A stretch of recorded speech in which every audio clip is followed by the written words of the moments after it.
So I'm up very early on my last day in Rome, and this is so that I can go to the Trevi Fountain without any tourists being there. But it's funny, it's so early, but it already looks like the sun is coming up. Which is actually crazy, the sun comes up here pretty early. So I'm really hoping that the Trevi Fountain will not have many people there, and who knows, maybe I'll also be able to get some good shots of the Pantheon as well. Awesome being able to sit like right in front of the Trevi Fountain and there's nobody to bother you and there's just space. So I have 2 coins.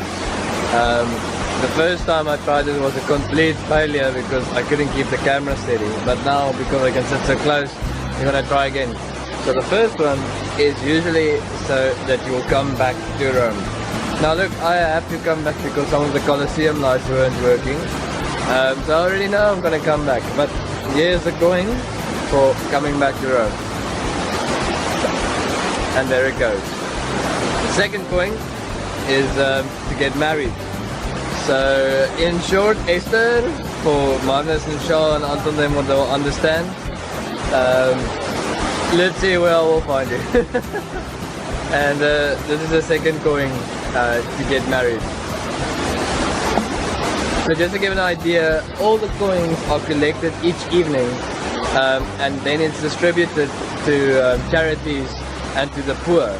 I can't remember the exact figure of how much euro they actually pull out yearly, but I think it's almost 120,000 euro per year. Don't quote me on that, just ask Google, Google knows everything. But I'm really enjoying the fact that I can sit so close. I mean, I'm literally sitting on the edge and there's like no tourists to bother me. It's amazing. The other great thing about being up so early is like the entire Piazza Navona is empty. Now the Piazza Navona, as you can see, has a very interesting shape. So very elongated, and it was actually used for chariot races back in the day. And now it's the largest open public space in Rome. But it's quite nice just sitting at this fountain and there's starting to be people watching as everybody is sort of waking up. It found like one of the most amazing small little coffee shops, and they just made me something. I'm not exactly sure what it is, but it looks absolutely brilliant.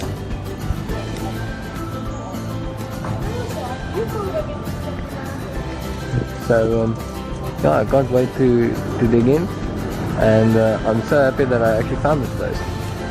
I'm in the Pantheon, and I must say this place, acoustics are just, it's ridiculous. And the Pantheon is recognized as being one of the architectural marvels of Rome, being seen next to the Colosseum as being one of the most important structures in Rome. Now the actual dome, which I'll show you now, is 43.3 meters in diameter, and it's the biggest dome in Rome. It's bigger than the St. Peter's Basilica dome. Another thing that's interesting is there's a hole in the dome and it's completely open. So the architect, which they're not sure who he is, basically designed a slightly concave floor, and all the water that drains into the hole then just disappears into the floor, and it's so difficult to find these hidden cracks and hidden pipes. I managed to find a few of the holes, but it's very difficult to find the channels. It's brilliantly designed. One of the other things is the Pantheon is also the exact height of the actual dome diameter. So what this means, if you could turn the dome around, it would fit perfectly into the space. Now some interesting people who are buried here is the first king of Italy, which name is currently escaping me. Let's check. Vittorio Emanuele II. And another one is the artist Raphael, which they built a whole beautiful tomb for. But yeah, this building is just, it's absolutely beautiful. So as it goes, I would like to dedicate this building to Willem, who without this trip would not have been possible at all. And the reason why is the engineering in this building is just, it's absolutely unbelievable that somebody can build something like this. I think construction started 110 years after death, or after Christ. And they don't know who the architect is, but it's one of the most brilliantly designed buildings in Rome. So that's why, Willem, I'm dedicating it to you, because you're probably one of the most talented engineers that I know. So thanks, and I'll now quickly switch the camera over from manual focus to normal focus, because it keeps going out of focus, and then I'll be able to show you the actual Pantheon inside.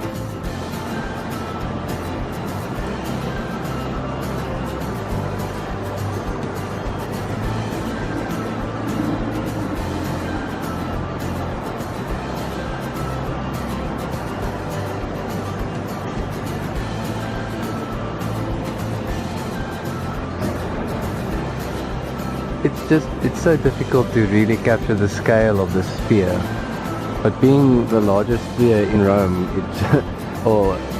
I think it might be in the world then, it might give you an idea.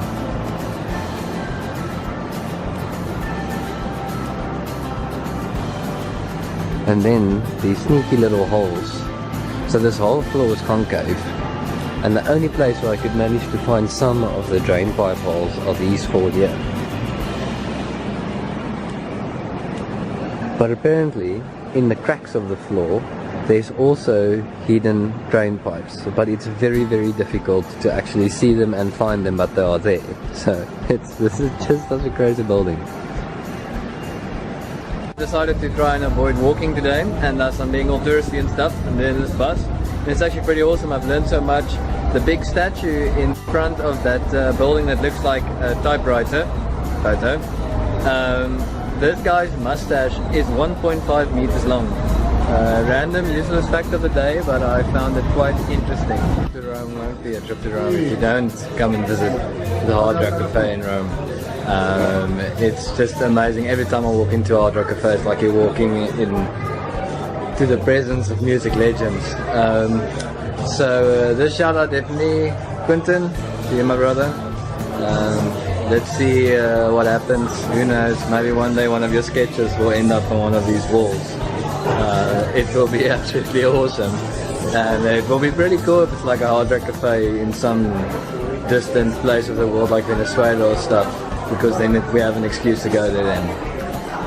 But yeah, the Hard Rock Cafe in Rome is awesome. I've now taken a very long trip from Rome to Fiumicino Airport, terminal number 5. Something that's very interesting about this airport is there's only 4 terminals. Terminal 1, Terminal 2, Terminal 3, and then Terminal 5. Terminal 4 apparently is on the books for the past couple of years, and they've never built it. I can't tell you how happy I am that this is an extremely long flight out of Beijing, because I might just take the nap of the century.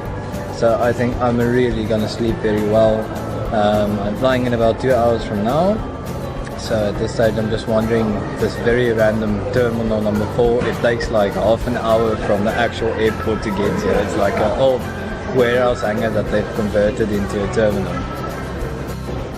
And I don't know, I'm looking forward to China, but I don't know what to expect. I'm expecting culture shock, but we'll see when we get there. So from Rome, cheers for now. It's really fitting that I just sort of give a summary of what my experiences was of Italy and Rome in general. Firstly, what a beautiful country with beautiful people, very warm and welcoming, very tourist based, and very interesting in how it's sort of similar to South Africa. One of the main things was Italy's economy is really not doing that well at the moment, also similarly to South Africa, so they really struggled to find jobs. But what was interesting was the amount of homeless people and also beggars, which are very similar to South Africa, sitting on street corners or sleeping outside, something which you won't expect from a first world country. One of the other things was this selfie stick. Look, somebody really saw the gap, and then he was like, let's ship, we will ship a little China of selfie sticks to Rome. And the business is booming. People are just walking around with selfie sticks everywhere. It's crazy. It's one of the most clever ideas I've ever seen of somebody really taking an opportunity. One of the other things is it really is a major tourist capital. If you want to meet people, then you go to Rome. You're not going to meet many Italians because there's just so many there's just so many foreigners in Rome rather than actual Italians. The actual Italians are more on the outskirts. But if you take the unbeaten path and you move to the outskirts, it's actually quite nice, and you do find a really good pizza. The food is also beautiful. I've never eaten pizza that's so good, and I don't know if I'll appreciate South Africa's pizza anymore. What I do know is I will come back for our steak. South Africa still has the best meat and wine. Although Italy's wine is great, South African wine is better. One of the other most interesting things are the amount of Bangladesh people that actually went to Rome and now own most of sort of the tourist haven shops, like the mini markets that sell the tourist trinkets and stuff like that. Apparently they go to Italy because it's the easiest place for them to find work, and it sounds very similar to what we are having in South Africa with the influx of immigrants coming to Johannesburg trying to find work as well, and they're lucky if they do, or else they end up, like in most cases, in Johannesburg and in Italy on the street. So in general, what an experience. Beautiful monuments, beautiful people. But I must say, South Africa is just such a crazy country. I love advertising it to all the tourists, and I really believe that there's lions walking in the street. So from Rome, I think this will be my final video here, and this is Luan signing off from Italy. Okay, good original.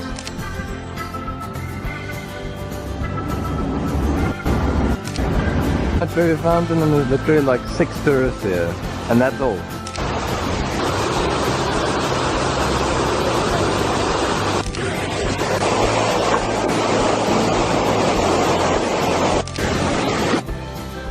Say hello to the Pantheon. So daai gat in die dak is soos heeltemal oop.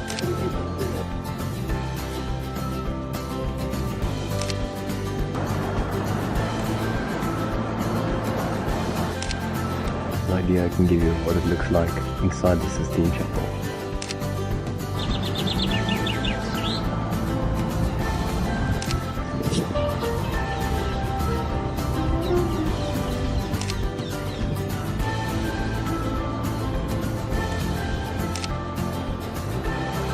Just to give an idea of the parking issues in Rome.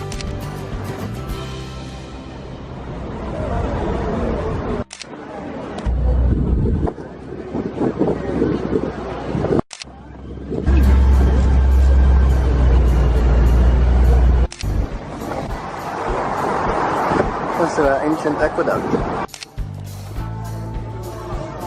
That just looks ridiculous.